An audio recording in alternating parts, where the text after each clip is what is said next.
Hey guys, welcome back to the vlog. I've already put Mopsy and Flopsy on the milk stand. They already know what to do. I did it all year last year when I first got them and stuff like that. And so this is Pipsqueak. She's not even a year old yet, and I want to say she's probably close to a year old, honestly. But I think she's been bred, so I think she's pregnant, but I don't think she's due till like October, November sometime. But I have been working with her. She is still pretty, she arches her back like a cat. But she's still pretty skittish. This is her first time on the milk stand. And I'm going to be sitting here bringing you guys along with the journey with getting Pipsqueak on the milk stand and training her to the milk stand. So the setup I have right now is not what I'm going to originally do later on. I still have to move things around in the barn and stuff like that. So I'm still like trying to get things done in the barn so that way I can just have all three of them at once, kind of something, or try it like that. It was a bit of a hassle trying to get Pipsqueak out considering she's the lower rank goat between Flopsy and Mopsy. So it was a bit of a hassle because Mopsy kept headbutting her and it just was a little bit of a show. So I'm definitely going to try and work on trying to use all three milk stands for them, and hopefully I can sit here and now when I know what it takes to do the milk stand and milking Mopsy, at least, that I'll be ready this time around. I'm definitely trying to, milk her. I'm going to try and milk her as much as I can until she basically dries out on her own, is what my hopes and prayers are. We'll see what happens when this baby comes, when the other babies come, because I'm pretty sure Mopsy has at least 2 or 3. She's getting kind of big, but she still has a couple months. She's not due till October 18th, 19th, somewhere around there. So yeah, that's what we're gonna be doing. Hopefully you guys enjoy the journey as much as I do. Hey guys, welcome back to the vlog. Today we are going to try and see if Flopsy and Mopsy remember our milking routine. We honestly haven't done it 4 or 5 months, give or take. We haven't done it since like March, April time, kind of when I tapered off of milking Mopsy and stuff like that. So I have the setup. It's a little bit moved this way and stuff since we've been rearranging stuff in our barn, but it's basically the same where it's the double one and the single one. Fern, when we had her, would go right here, and then Mopsy and then Flopsy. And so I'm hoping Mopsy and Flopsy remember their spots, and I'll just put Pipsqueak where Fern used to be. And so, yeah, that's what I'm hoping. We do have Oreo thrown in the mix, but don't color on that, please. We do have Oreo thrown in the mix. I'm not quite sure if he'll come in and stuff like that. Same with Pipsqueak. Oreo's still really shy of me, or anybody really. I really wish I knew kind of his past and stuff like that so I could kind of like get a grip on like what happens. I feel like most goats are, fairly friendly and stuff like that. So we're gonna test this out, see if they remember. Hopefully they do, because if not, at least I built another gate right here. So we have a gate so they don't run out. So we'll just see if this works. Let's go.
sure what I want to do with Oreo.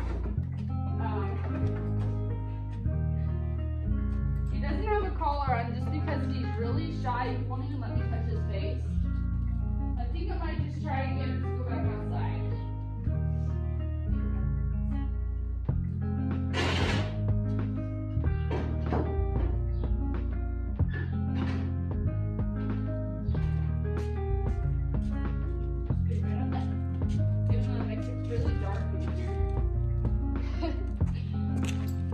Honestly, I am grateful that they remember. I hope they remember going back out, because that'll definitely be the more trickier part. And as for thinking who is pregnant, I definitely am like 100%, maybe 99.9% sure that Mopsy is pregnant. Not only from the way that she looks, but I saw the deeds happen kind of thing. As for Flopsy, I'm kind of still on the fence. I'm 50-50, and same with Pipsqueak. I did see him kind of go into heat, and they haven't gone into heat yet since then. So, all right, Mopsy girl, eat your own grain, please.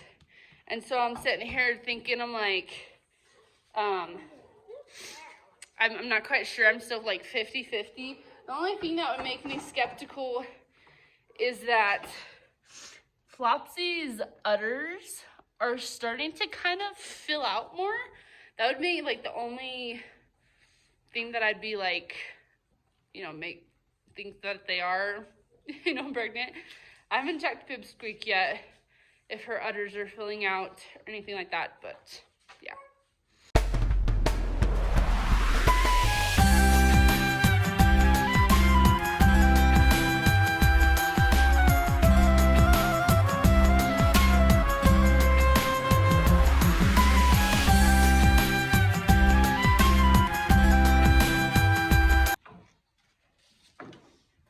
As for Pipsqueak, I'm still training her to the milk stand. I just do what I do with all of the other goats. I kind of go around, fill their feet, let them get used to filling me. She's definitely not used to having people touch her feet, which is not surprising, considering she's probably a year old. You're okay. And I definitely think her udders are filling out, so I might think she's pregnant and stuff like that. So now now that I've kind of checked them all, touched them all, whatever, I'm going to let them out. And I'm curious to see if we can get them all out without fighting with them. So you can see if we have to fight. Also, Oreo's over here. I kind of locked them out. Hi, Oreo. Hi, bud. You want to come in? No? Okay, that's fine.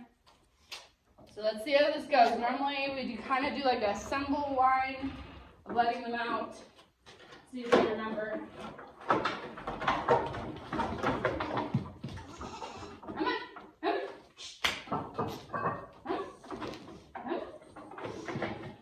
Flopsy and Mopsy went straight out. That's awesome that they remember. Come on.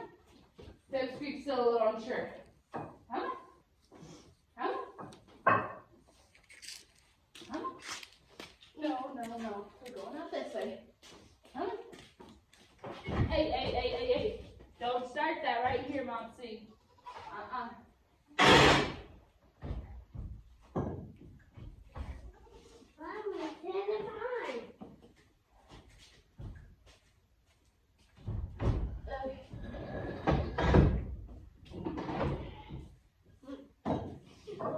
As the first time of doing that in months, that went way better than expected. Honestly, I was expecting them to kind of like run everywhere. Run everywhere and getting into stuff. As you can tell, we have like, this is like our storage barn stuff. So yeah, that was like perfect for a first time, not doing it in like 4 or 5 months. Honestly, could not have asked for better. I don't think I updated in a bit from where the goats are, because I think last time I showed them, they were all together, and that is not the case anymore. So 2 days ago, Elliot had figured out that he could climb under the fence. And he's always been the one that climbs out under the fence, hops over, you know, he's always creating mischief in and amongst himself kind of thing. And I think the goats realized that they could follow, and so they all went out and they all got out. So we fixed the fence in the back, and stuff like that, because we now have Elliot in this small pen by himself, but we do have still the fence that goes from this side all the way to the perimeter fence, but now we also have a fence going from the back of the barn all the way to the back of the perimeter fence and stuff like that. More so because our fence on this side over here is getting pretty bad. They keep pushing on it, which is to be expected, but they also have been learning how to crawl under there and jump over it, and it's honestly only like 3 or 4 feet tall. And so yeah, they figured that out, so we're like trying to keep them away from that fence until we can fix it and stuff like that. So as of right now, Elliot's in a pen by himself. I do want to put Oreo over here maybe with him, just as like a companion kind of something, so he's not by himself, you know, alone. Honestly, with the way Oreo was today, if he's like stays like that, then I honestly don't care if he stays with the girls. I just know Elliot needs a buddy, so to speak, and he's their weather, so it wouldn't be too bad just putting him with Elliot. It's more of, I know Elliot, along with Flopsy and Mopsy, more so Mopsy and Elliot, they pick on Oreo and Pipsqueak quite a bit. As you can tell, Mopsy was sitting here trying to headbutt Pipsqueak when I was trying to get her out of the barn today. And even yesterday when I worked with Pipsqueak and I was trying to put her back in the pen, they were trying to headbutt her and all this stuff. And so I'm trying to think of a way I can reintroduce them so they can be friends, you know, everyone be nice to each other kind of thing. But yeah, we'll see on that. I'm not quite sure what I want to do. I think I'm just going to keep working with it, and hopefully Mopsy doesn't realize that, you know, or doesn't think that I sit here and favor Pipsqueak over her, because I know that's what kind of happened with Fern, and Fern started being Fern and rearing up and stuff like that. So I really hope that doesn't happen, because Mopsy is a sweet goat. I love her. She's just really sweet. Same with Flopsy. And so yeah. So yeah, there's the whole spiel. I will update for the garden tomorrow. We've already done the garden, and we haven't really had anything else besides peas. We've had one cucumber come out. Trying to think if there's anything else. There's lots of like watermelon growing and pumpkin growing. So there's lots of things growing, just nothing ready to be picked yet. So I'll have to update it tomorrow when we come out, because I really don't feel like doing it right now. But so yeah, there's the update.